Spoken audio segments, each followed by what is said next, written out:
Outdoor matches and ranges are the pinnacle ground for you to show off some of your best shooting skills.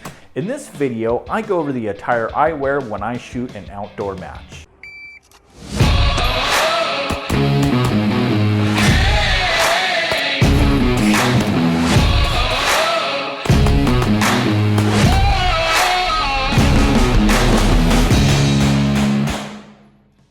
Welcome back. Now I'm going to start to touch on what I use for outdoor matches. Now I'm going to preface this that there's going to be a fair bit of information as there are just so many variables to deal with when you're outside.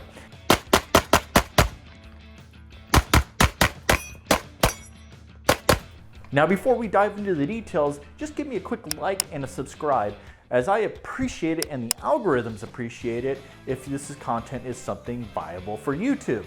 The biggest thing you want to be aware of when you're out on an outdoor match is your ear protection, largely because it can be easy to slip up and actually wear the incorrect amount of ear protection. Now why that is that we got these awesome guys that shoot open guns in USPSA. Between your Papa holes, your 38 Super, you might surprise a few people that aren't ready for it.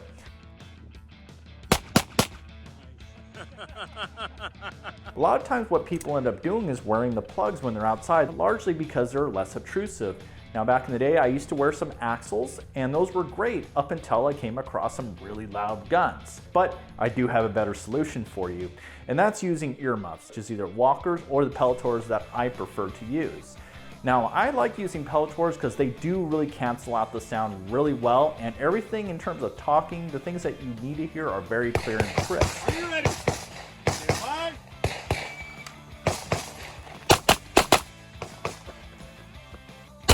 Now let's talk a little bit about eye protection. Now if you'd watched my other video regarding indoor matches, I had a preference towards yellow lenses. Believe it or not, I actually wear the same Hunter's HDs as I would outside. Large part of that is they tint dark as it gets a little bit brighter outside. Now the other added benefit is that sometimes we get close to sundown and they actually tend to brighten things up. This is why I prefer to use some sort of transition type lens.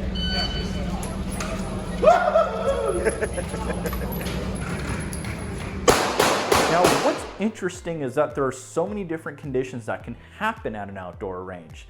What you got to pay attention to is what type of ground you are dealing with, because that'll dictate what type of shoes you tend to wear.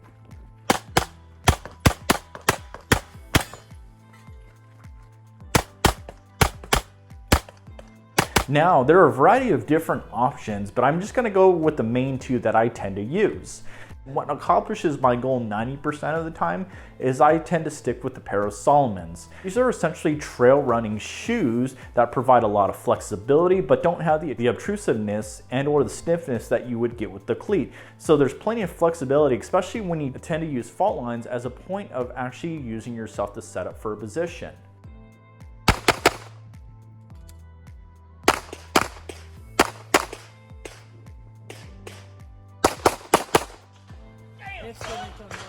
Now there is one scenario where I tend to use cleats, and that's when I have loose gravel. My home range tends to use a lot of rocks and gravels. Now the issue with that is that if you plant hard enough and you don't dig deep enough, you end up having the ground come out from underneath you.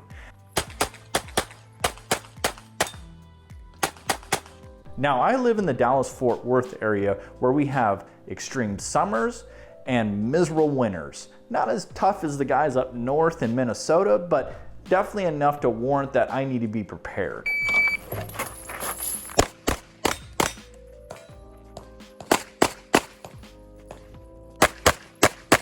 Now out here we get anywhere from about 25 degrees up to 60 degrees. For me personally, that's what I warrant to dress a little bit warmer.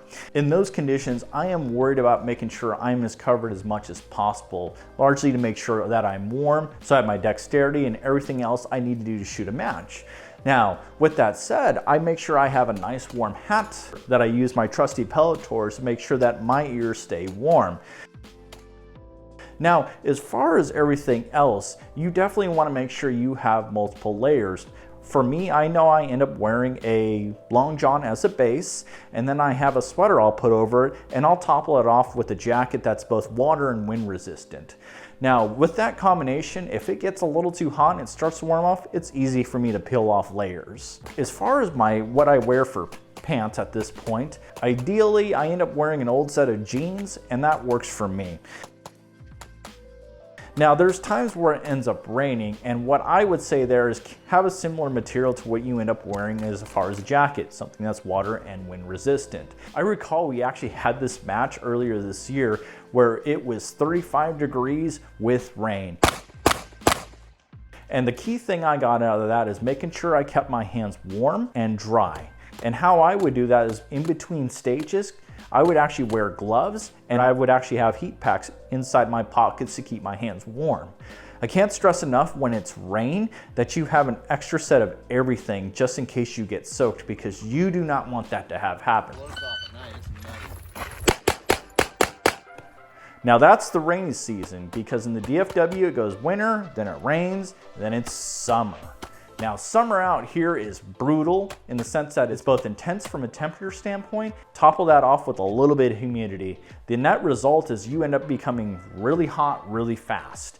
Nothing screws with your cognitive skills more than being overheated. So what I tend to do is I actually make sure that I am covered from the sun. You'll actually think it's funny because you'll see me wearing all black. Now, what I'm not mentioning is that the type of material it is, or you may not see that in these videos. I think of a match that we had just recently at Texas State where you saw me with black pants, black shirt, and it was this particular shirt that I was wearing. Underneath it was a long sleeve hoodie.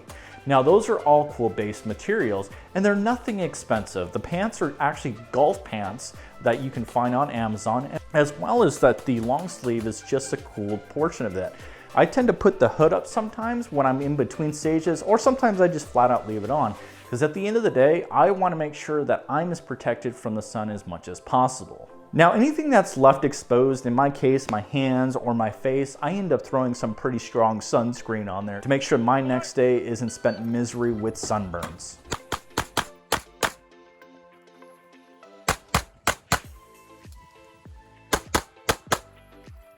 Now, if you made it this far, I hope you found this content helpful.